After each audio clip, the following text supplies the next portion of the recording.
Sveta, and this video is gonna be about my solo trip to Hong Kong, where I spent around 4 or 5 days in last November during my exchange semester. I'm gonna show you some of my favorite spots and places I visited, and of course a lot of food that I tried in Hong Kong.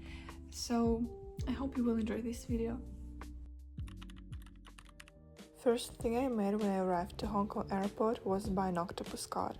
It's an essential part of traveling here because you basically can pay everywhere and it's very easy to top it up. Then I took a bus to the city center because it's the simplest way to get there, and actually it was my first time ride on a double-decker bus, so I definitely recommend to use such type of transport.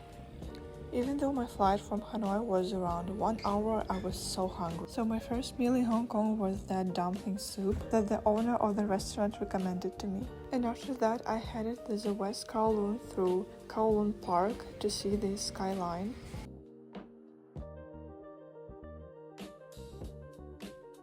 And finally, I am here in front of the Hong Kong skyline.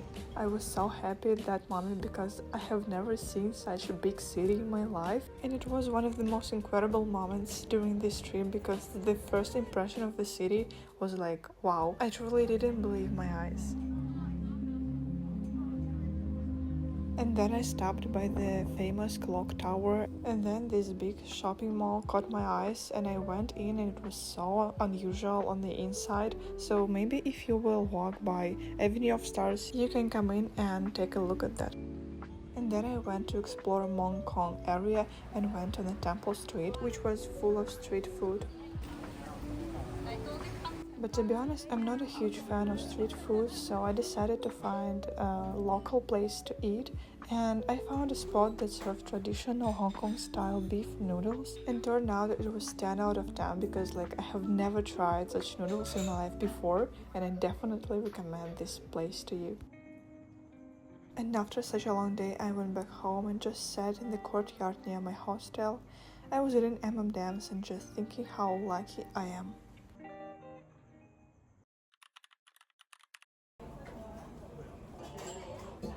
Next morning, I started with a pretty typical Hong Kong style breakfast. At first, I was a bit confused because they served me plain bread with butter on the side, so I didn't really get what to do with it. But then I noticed that the locals were putting some omelette between the slices, making a little sandwich, so I tried it in the same way, and honestly, it was really good.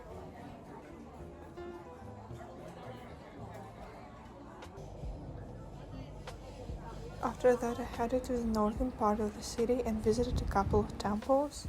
The first one was really beautiful. It was so quiet, peaceful, and very tranquil, and I honestly loved it.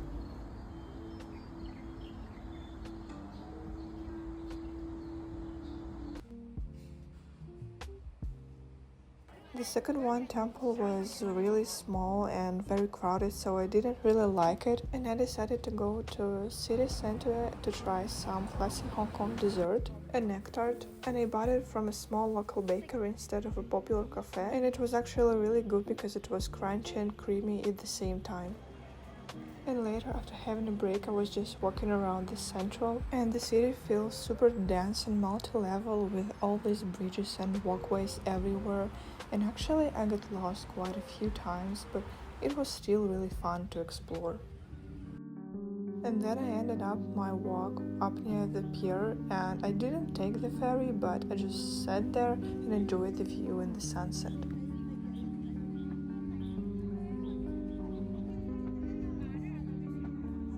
To the end of the day, I got some ice cream from McDonald's, and it was a random choice but actually really good. And then I was sitting in the same courtyard and thinking about what I'm gonna do the next day.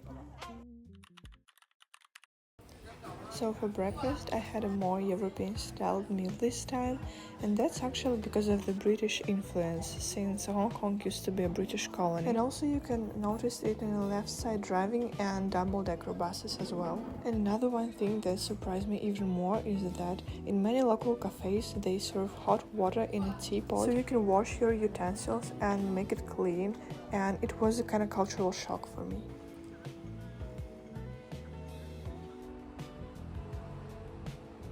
And after that I visited Hong Kong Museum of History, and the exhibition itself was free and really big, so it's definitely worth visiting if you have some extra time, but in my case it wasn't my main plan for the day.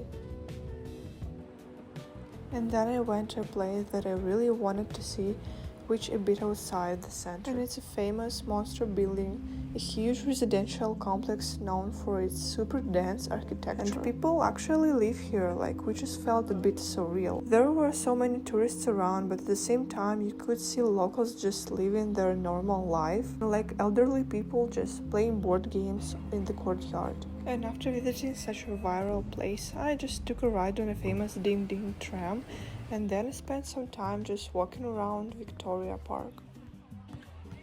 And later in the evening I went back to the same waterfront where I was the day before, and just enjoyed the night view of Hong Kong.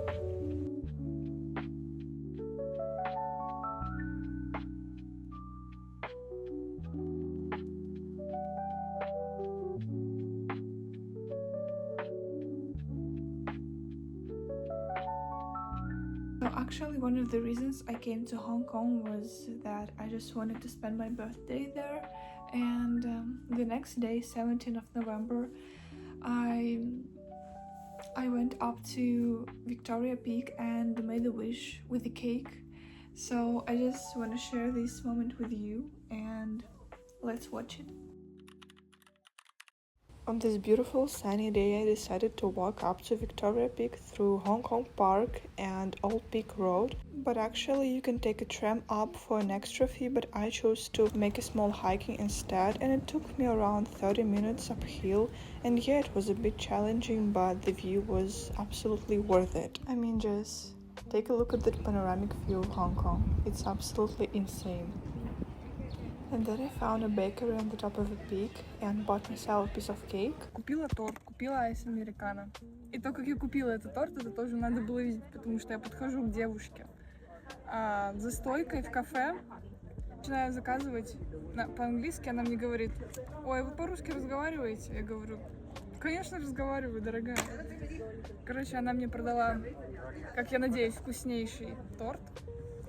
Потом я говорю, что я иду... Thank you. Потом я говорю, что пойду праздновать день рождения, она мне дарит печеньку. Короче, сейчас буду отмечать. And it felt so special for me to be there and celebrate my birthday.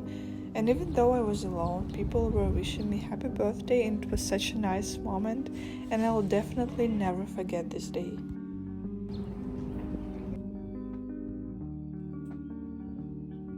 After that, I walked around the city a bit more and went back home to rest, and later headed to West Kowloon to catch the sunset.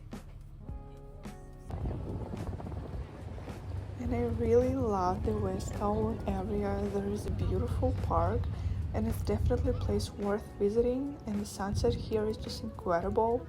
And I grabbed a really good coffee and cookie and made one more wish, and honestly everything about that moment felt perfect.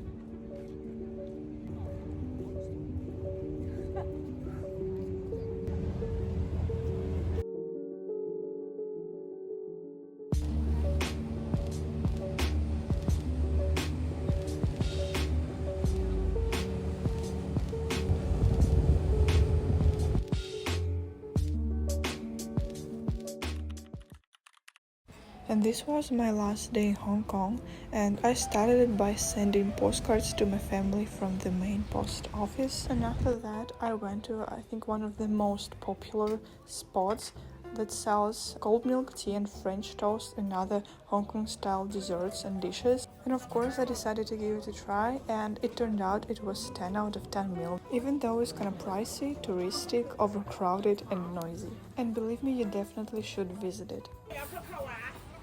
And then I was on my way to Tai Kwun, which is a former prison turned into a cultural and art space, and now it has a museum and galleries and some public areas, and it's absolutely free to visit. But there were also a contemporary art gallery, and one of the pieces really impressed me, and I was just stayed and thinking about it for a while.